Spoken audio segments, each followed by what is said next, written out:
thank you din sa mga gifts na binigay mo sa akin. And thank you sa mga memories na magkasama tayo. At saka di ko makakalimutan yung trinit mo pa ako sa Jollibee. And sa mga help mo sa akin dati. Love you. Happy birthday, Reese. May God bless you. And maging successful ka, makatch mo yung mga dreams mo. And I pray na you will have a deeper relationship with Him and get to know more about Him. And maging successful ka, yun, makayanan mo yung mga challenges na current challenges mo and paparating na challenges. Kasi lalaki ka na, starting na maging mas mature and makita ang totoong buhay, ma-realize mo yung mga things na ganun.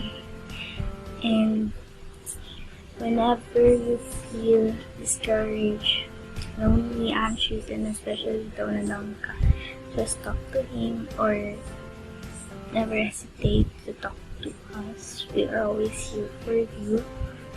And huwag muna worry kasi at your age, at our age, it is better to enjoy pa din yung teen life natin without any romantic period. But God has a right time for that.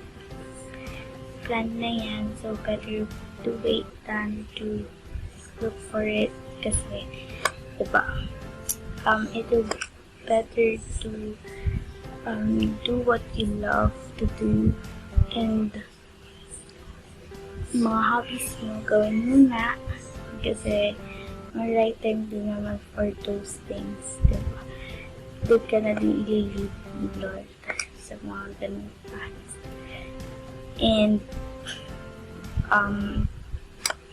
ayun, enjoy your birthday, study hard, diba? Tsaka be happy, enjoy your life with the fullest, and see you soonest. Love you, please. God loves you. From Ate Raya Rashma.